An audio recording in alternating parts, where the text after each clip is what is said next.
तो उसमें physical wellbeing तो समझ में आता है, लेकिन मेंटल एंड सोशल वेलबींग के बारे में क्या है वो अक्सर लोग ना तो उतना समझ पाते हैं, ना ही इस बारे में सामाजिक जो नज़रिया है वो ज़्यादा अच्छा है। वास्तव में मानसिक स्वास्थ्य के बारे में शारीरिक स्वास्थ्य की तरह जागरूकता है नहीं। पर अगर मैं रोज़मर्रा की ज़िंदगी की बात करूं, आम जनता की बात करूं, तो रिसर्च लेवल की चीज़ें तो संभव नहीं है। पर हाँ, क्योंकि व्यवहार में बदलाव, जैसे कि आपको नींद में परेशानी हो गई है, नींद बहुत ज़्यादा आना या बहुत कम आना, इसके अलावा चिड़चिड़ापन है, आपके मन में नकारात्मक ख्याल आना है, आपकी भूख बहुत ज़्यादा प्रभावित हो गई है, भूख कम लग रही है, वो इस चीज़ को रिकॉग्नाइज़ कर रहे थे कि सिर्फ गलतफहमियाँ थी।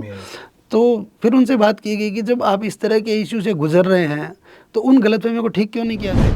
एक्चुअल में वो दोनों ही उस रिश्ते को चाह रहे थे ठीक करना, लेकिन दोनों ही बीच में जो आ रही थी वो ईगो वाली चीज़ आ रही थी। वैसे ही मानसिक स्वास्थ्य संबंधी कोई समस्या, अपने मन में अगर कोई चोट लगी हो, मन की कोई पीड़ा हो, तो वो भी अपन निसंकोच बेझिझक अपने किसी नियर डियर से या जो परामर्शदाता है उनसे अपन परामर्श ले सकें। डिजास्टर के बाद जो मेंटल हेल्थ इशू है उनको रिजोल्व कैसे किया जाए, यही है। और वो शायद कहीं ना कहीं इस चीज़ से जुड़ी हुई है कि अभी जो टाइम जो घट रहा है इसमें सिग्निफिकेंट लेवल पे मेंटल हेल्थ इशू रेज हुए हैं। लेकिन वो अगर प्रीडोमिनेंटली अगर आपके मन में नेगेटिव विचार आने लग जाएं, जब बहुतायत में सिर्फ नेगेटिव विचार ही आपकी जो इमेजिनेशन में रहे, तो ये सोचने वाली बात है। अगर छोटी मोटी नेगेटिव इमेजिनेशन है वो तो पार्ट ऑफ थॉट प्रोसेस है, वो होना ज़रूरी है।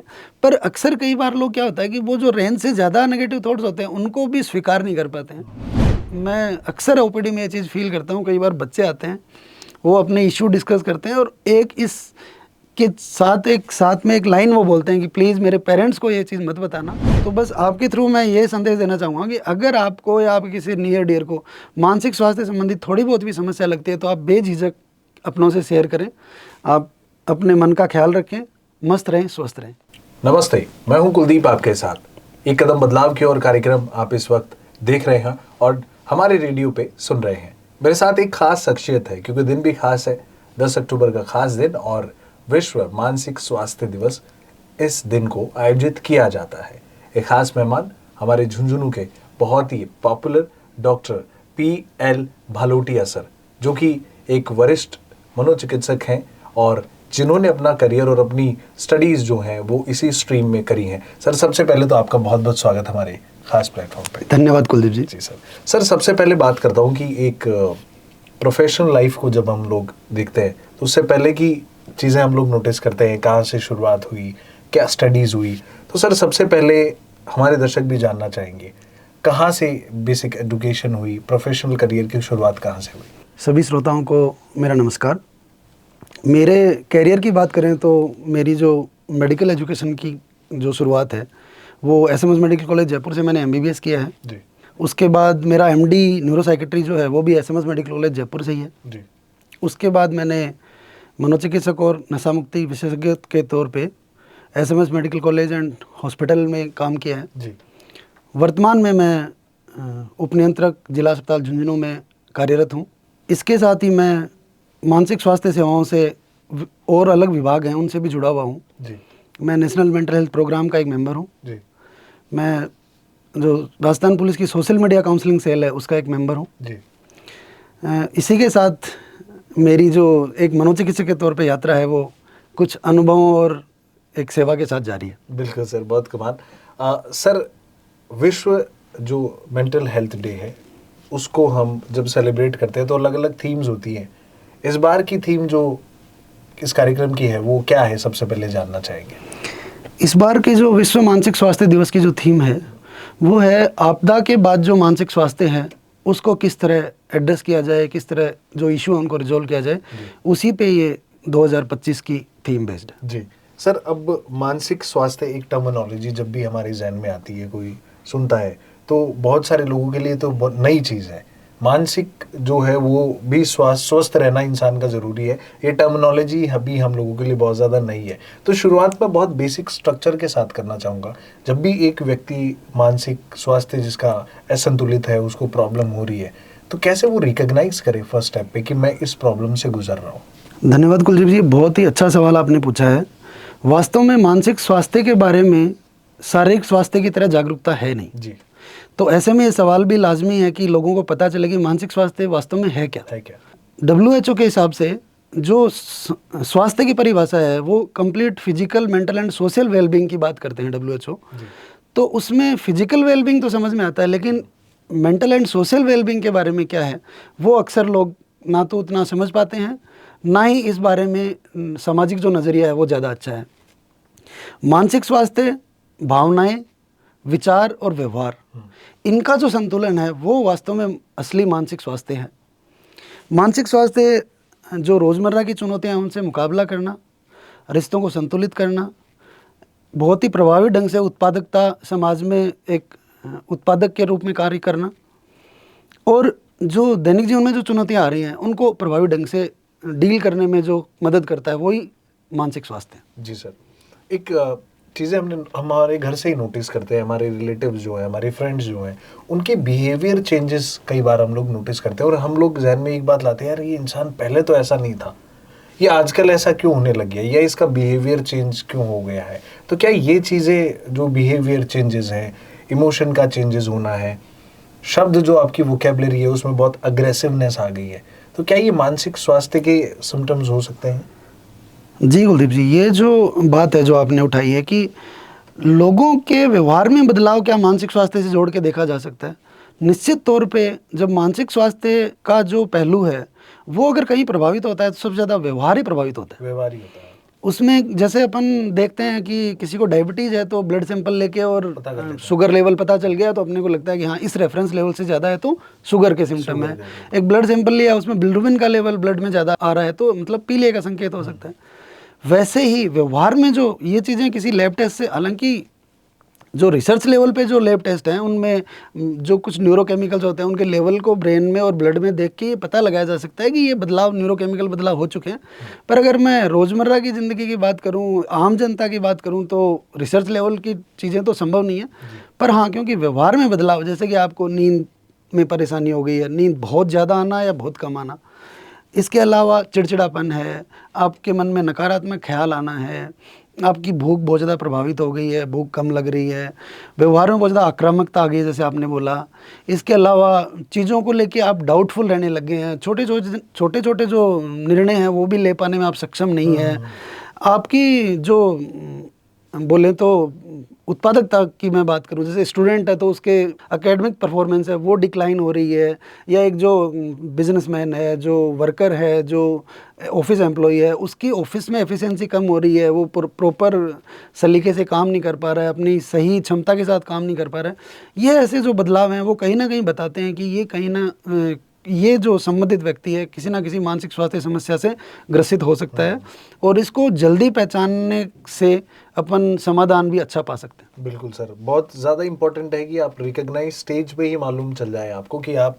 मानसिक स्वास्थ्य से जूझ रहे हैं। सर ये तो फर्स्ट हम सिम्टम स्टेज की बात करते हैं। अब जैसा कि हमने डिस्कशन में मालूम किया कि ये जो हमारा मन है इसका ना तो कोई एक्सरे होता है, ना इसकी कोई रिपोर्ट आप निकाल सकता हो कि इतना प्रतिशत तो जो है वो ये स्वस्थ है और इतना प्रतिशत अस्वस्थ है, ऐसा कोई पैरामीटर है नहीं, क्योंकि सारी भावनाओं से संबंधित चीज़ें हैं।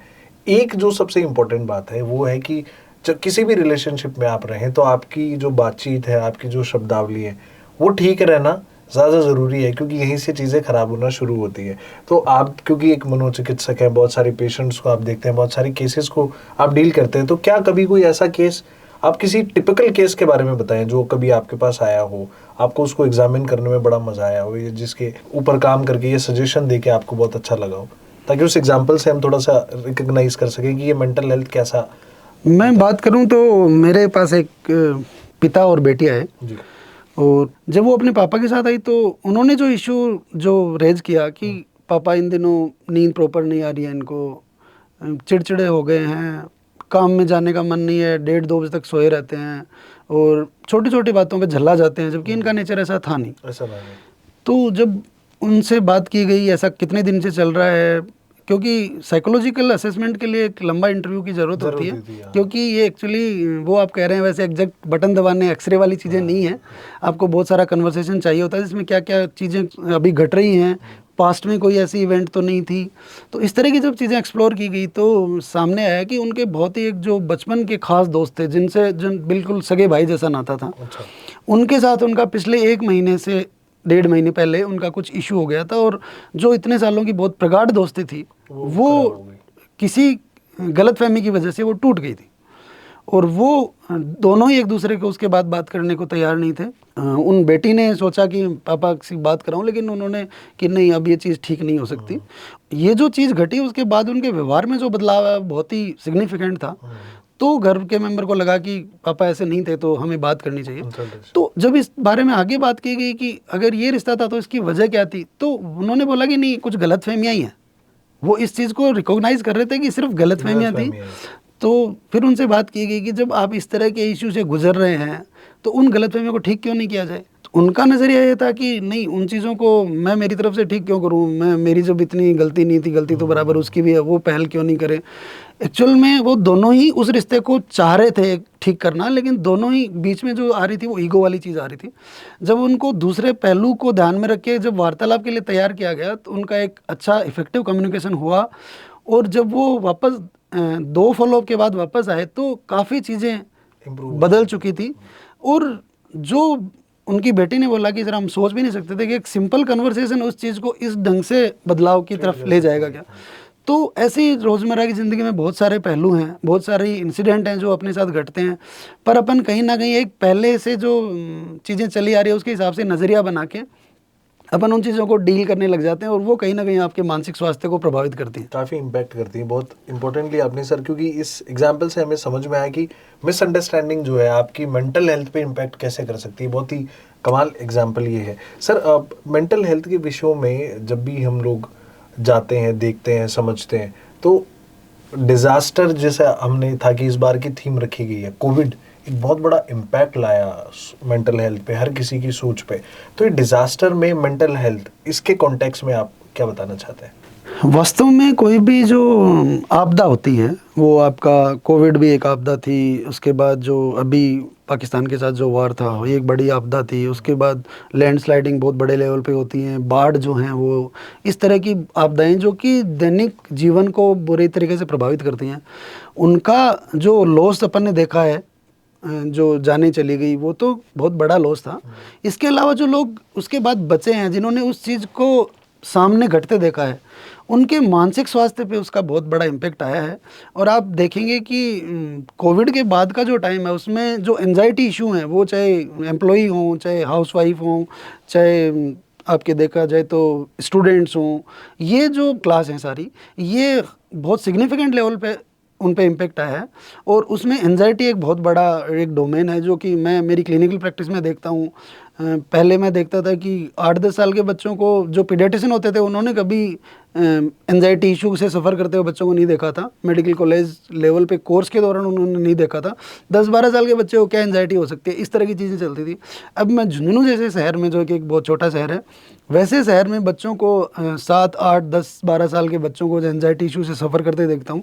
तो मैं मानता हूँ कि ये जो बदलाव आया है वो जो बड़ी प्राकृतिक आपदा थी उसकी ही कहीं ना कहीं एक आउटकम है, जो कि WHO की जो थीम है इस बार, वो डिजास्टर के बाद जो मेंटल हेल्थ इशू है उनको रिजोल्व कैसे किया जाए, यही है। और वो शायद कहीं ना कहीं इस चीज़ से जुड़ी हुई है कि अभी जो टाइम जो घट रहा है इसमें सिग्निफिकेंट लेवल पे मेंटल हेल्थ इशू रेज हुए हैं। सर ये, क्योंकि इसको यदि रिलेट करके देखा जाए इस थीम को, तो ये काफ़ी इम्पोर्टेंट ही थीम अब आज के ज़माने में इसलिए भी हो जाती है क्योंकि हम लोग महसूस करते हैं कि डिज़ास्टर के बाद में जो इम्पैक्ट लोगों में आता है वो बहुत जल्दी बढ़ने वाला होता है, रादर देन दो पर्सनल लाइफ में आपको चीज़ें घट रही हैं। क्योंकि डिज़ास्टर के बाद इकोनॉमिकल चेंजेस आ जाते हैं, सोसाइटी के चेंजेस आ जाते हैं, अचानक आपकी टेंशन्स बहुत ज़्यादा होती है और नेगेटिव माइंडसेट हो जाता है। तो इस वजह से ये बहुत जल्दी स्प्रेड आउट करता है। जैसे हम बात करें कि बहुत सारी वॉर सिचुएशंस जब होती हैं तो आप पैनिक होना शुरू कर देते हो कि क्या होगा, ये दुनिया वो सारा, तो कहीं ना कहीं वो रीज़न है। तो ये डिज़ास्टर के दौरान जो ये मेंटल हेल्थ का टॉपिक हम डिस्कस कर रहे हैं, इसमें क्या रिलैक्सेशन लोगों को मिल सकता है, कैसे वो इसके लिए अपना माइंडसेट प्रिपेयर करें, क्या थॉट प्रोसेसेस को लाना शुरू करें? कुलदीप जी, मैं आपके थ्रू श्रोताओं से कहना चाहता हूँ कि डिजास्टर अपने कंट्रोल में नहीं है। बिल्कुल नहीं। पर डिजास्टर से जो होने वाला इम्पैक्ट है उसको कहीं ना कहीं अपन कुछ हद तक नियंत्रित कर सकते हैं। जैसे कि मैं बात करूं, किसी डिजास्टर में अपनों को खोना भी बहुत बड़ा ट्रॉमेटिक है, बहुत बड़ा ट्रॉमा। इसके साथ खोने का डर है, वो भी छोटा ट्रॉमा नहीं है कि मेरे नियर डियर के साथ ऐसा हो जाता तो, क्योंकि अपन उन दिनों जब कोविड के दिनों की बात करें तो डेटा आते थे, आज कोविड से इतनी मौतें हो गई, इतने इन्फेक्टेड हैं, इतने सीवियर इल हैं। तो इस तरह की जो चीज़ें थी उनके बीच में, क्योंकि ब्रेन की इमेजिनेशन बहुत अलग तरह की है, वो फैक्ट्स की बजाय इमेजिनेशन पे जब ज़्यादा काम करता है तो वो इमेजिनेशन भी आउट ऑफ द वर्ल्ड होते हैं। जब इमेजिनेशन की बात करें तो वो बिल्कुल जैसे किसी को कोविड हुआ है, सिर्फ सुना है उसने, तो वो अपने किसी नियर डियर को कोविड इन्फेक्टेड मान के उसके बाद कोविड सीवियर हो जाएगा, उसके बाद वो हॉस्पिटलाइज हो जाएगा, उसके बाद वो नहीं रहेगा तो हमारे परिवार का क्या होगा। ये जो एक कहानी जो बनती है ब्रेन की, इसकी इमेजिनेशन है, ये एक्चुअल में अगर इनके बारे में रोकथाम की बात की जाए कि कैसे इन चीज़ों को डील किया जाए, तो सबसे ज़रूरी जो चीज़ है वो है इफ़ेक्टिव कम्युनिकेशन। वो कहीं ना कहीं इस तरह के डिजास्टर में बात करें तो उतना इफेक्टिव नहीं रह पाता है, क्योंकि हर कोई चिंतित रहता है। जब मेरे को कोई चिंता हो रही है और मैं आपसे शेयर करना चाहता हूँ, आप भी चिंतित हो, तो वो चिंता बंटने की बजाय बढ़ती जाती है। तो कहीं ना कहीं इसमें जो एक WHO की अगर गाइडलाइन जो किसी भी डिजास्टर को मैनेजमेंट की है, उसमें बहुत बड़ा इशू है मेंटल हेल्थ एस्पेक्ट। लेकिन अक्सर, क्योंकि अगर मैं इंडिया की बात करूं तो 3 लाख पे एक साइकेट्रिस्ट है। अच्छा। जो कि आइडियली 75,000 पे एक साइकेट्रिस्ट होना चाहिए। तो 1/4 मानसिक स्वास्थ्य विशेषज्ञ काम कर रहे हैं अपने यहाँ। तो आप समझ सकते हैं कि संसाधनों की कितनी कमी है। तो ये जो संसाधनों की कमी है, ये कहीं ना कहीं जो स्वास्थ्य सेवाओं से जो लाभ मिलने चाहिए उसके तौर पे भी सामने आएंगी। उतना इफेक्टिव लाभ या जो उपचार है वो नहीं मिल पाएगा। तो हालांकि अभी सरकारें इस बारे में काम कर रही हैं, मानसिक स्वास्थ्य को प्राथमिकता देना शुरू कर दिया गया है, पर अभी भी बहुत कुछ करने की ज़रूरत है। और वाकई में इस कॉन्वर्सेशन से मुझे लगता है कि एक इनिशिएशन कहीं ना कहीं होना चाहिए, जहाँ पे मेंटल हेल्थ के बारे में बहुत पॉपुलरली सोचा जाए, उसके जो प्रोज कॉन्स जो हैं उनके बारे में कुछ काम करने की ज़रूरत है। ये सर एक बहुत कमाल की चीज़ हमने देखी है कि मेंटल स्ट्रेस और मेंटल हेल्थ बहुत रैपिडली आप में बदलाव लाता है, और खासकर प्रोफेशनल लोगों में फेयर फैक्टर होता है। कब सबसे पहले, जैसे अभी हम लोग बात कर रहे थे कि कोविड में लोगों की सोच हो जाती है कि मेरे किसी नियर डियर के साथ ना हो जाए। ये इन जनरल मैं कह रहा हूँ कि इंसान का एक स्वभाव है कि वो चीज़ों को बहुत ज़्यादा दिनों तक मतलब प्रिजर्व करके खुद चीज़ों को नहीं रख सकता, जिसमें सबसे इंपॉर्टेंट है पॉजिटिव माइंडसेट। नेगेटिव हो ही जाता है, आप कितना भी पॉजिटिव रहने की कोशिश करो, किसी का थॉट दिमाग में आया तो नेगेटिव हो गया। कभी कोई सिचुएशन जैसी राइज हुई जो आपके फेवर में नहीं है तो आपको नेगेटिव कर देगी। और आपने बहुत कमाल की बात कही कि दिमाग जो है ये इमेजिनेशन में जीता है। तो आप इसके बारे में थोड़ा सा बताओ कि इसको कंट्रोल कैसे करें, इस कंप्यूटर में क्या प्रोग्रामिंग सेट करें कि ये कंट्रोल रहे। कुलदीप जी, मैं आपके थ्रू श्रोताओं से एक बात कहना चाहूँगा। जिस तरह बॉडी में ब्लड में अपन जो TLC एक जांच होती है जिसमें इन्फेक्शन का लेवल देखने के लिए होती है, वो नॉर्मल जो काउंट्स है वो 4,000 से लेकर 10-11 हज़ार तक होता है। ये एक रेंज है। अब 4,000 वाला भी हेल्दी है और 10,000 वाला भी हेल्दी है, ये 7,000 वाला भी हेल्दी है। तो व्यवहार की भी एक रेंज है। कुछ नेगेटिव इमोशंस अपने मन में आएंगे, कुछ नेगेटिव इमेजिनेशन अपने मन में आएंगे, वो आने स्वाभाविक है, क्योंकि कहीं ना कहीं वो घट भी रही होती हैं वैसी घटनाएं। लेकिन वो अगर प्रीडोमिनेंटली अगर आपके मन में नेगेटिव विचार आने लग जाएं, जब बहुतायत में सिर्फ नेगेटिव विचार ही आपकी जो इमेजिनेशन में रहे, तो ये सोचने वाली बात है। अगर छोटी मोटी नेगेटिव इमेजिनेशन है वो तो पार्ट ऑफ थॉट प्रोसेस है, वो होना ज़रूरी है। पर अक्सर कई बार लोग क्या होता है कि वो जो रेंज से ज़्यादा नेगेटिव थॉट्स होते हैं उनको भी स्वीकार नहीं कर पाते हैं, उनको किसी ना किसी कमी से जोड़ते हैं। जैसे मैं पिछले दिनों एक घटना आपने शायद पढ़ी हो, घटना नहीं मैं दुर्घटना ही कहूँगा उसको, कि एक जो नीट सेलेक्टेड स्टूडेंट महाराष्ट्र का जिसने अभी सुसाइड किया, उस बच्चे के साथ ये था कि उसका नीट में सिलेक्शन हो गया था, उसको एम्स जैसा एक बहुत ही प्रतिष्ठित इंस्टीट्यूट है उसमें उसका एडमिशन हो गया था, उसको ज्वाइन करना था अगले दिन। लेकिन उसने उससे पहले वाले दिन खुद का जीवन समाप्त कर दिया इस बात के साथ कि मेरे को इस मेडिकल फील्ड में नहीं जाना है, मेरे को बिजनेस में ही जाना है, मैं मेडिकल नहीं करना चाहता। लेकिन उसके बाद उसके मन में क्या विचार आए होंगे ये तो वो बेहतर बता सकते थे।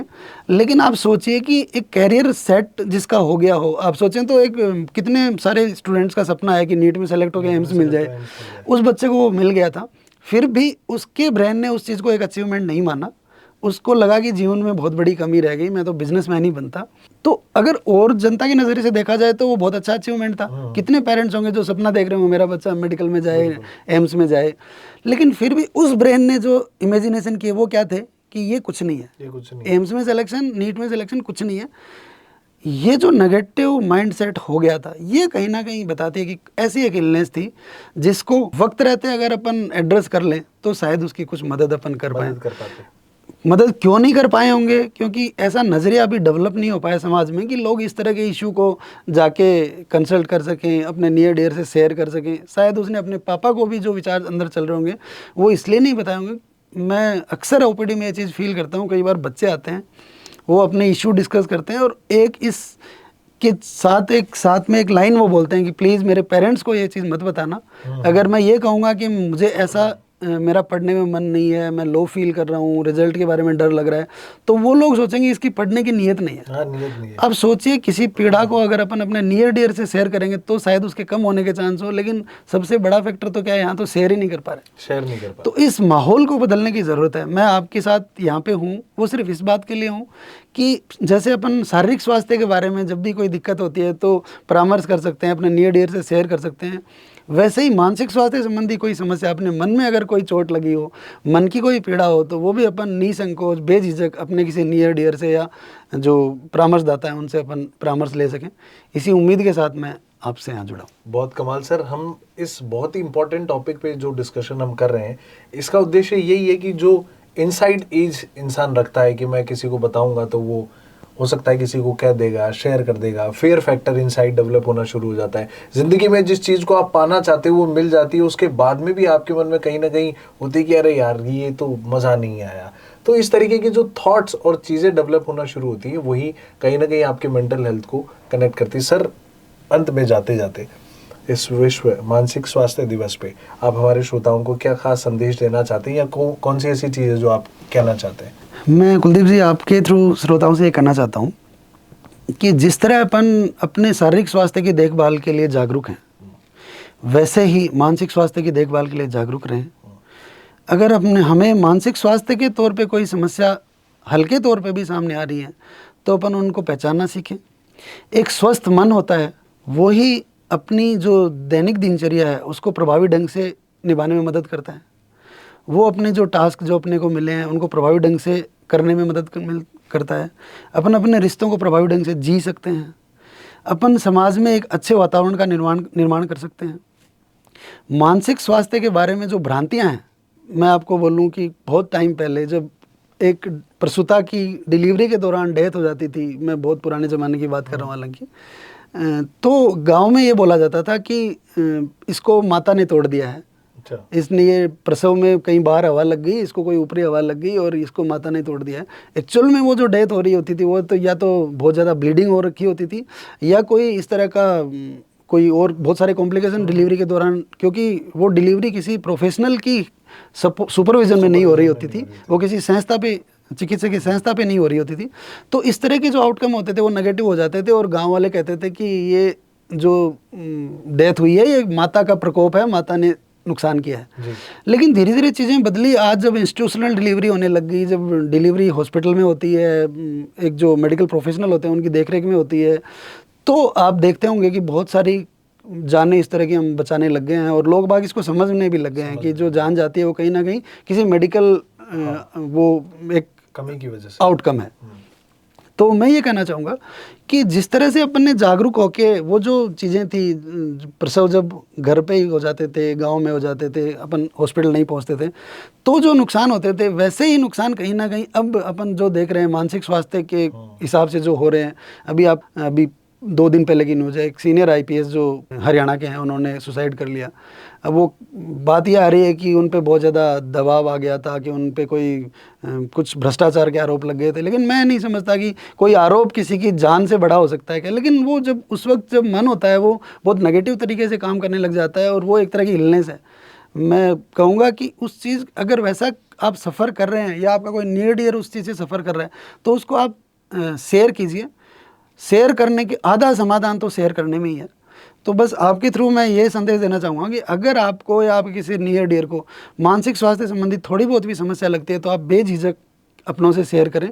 आप अपने मन का ख्याल रखें, मस्त रहें, स्वस्थ रहें। बहुत ही कमाल सर, बहुत अच्छा इंटरव्यू ये हुआ है क्योंकि मानसिक स्वास्थ्य पे आमतौर पे ये चर्चाएं जो है वो देखने सुनने को नहीं मिलती है। तो बस इस खास कार्यक्रम में सर का और मेरा आपके साथ बैठ के चर्चा करने का उद्देश्य यही था कि आप अपनी निजी ज़िंदगी में किसी भी तरीके की प्रॉब्लम परेशानी से जूझ रहे हैं तो आप उस प्रॉब्लम को बड़ा मत मानिए, पॉजिटिव धारणा, पॉजिटिव माइंडसेट डेवलप करना शुरू कीजिए। सर बहुत बहुत शुक्रिया इस खास कार्यक्रम में आने के लिए और इतने इंपॉर्टेंट डे पे आपने जो हमें इन्फॉर्मेशंस दी हैं वो वाकई में हम सब लोगों के लिए बहुत कमाल की होंगी। बहुत बहुत धन्यवाद। Thank you so much sir. Jhunjhunu शहर का अपना radio station FM Jhunjhunu 90.0 FM, हर तरंग आपके संग।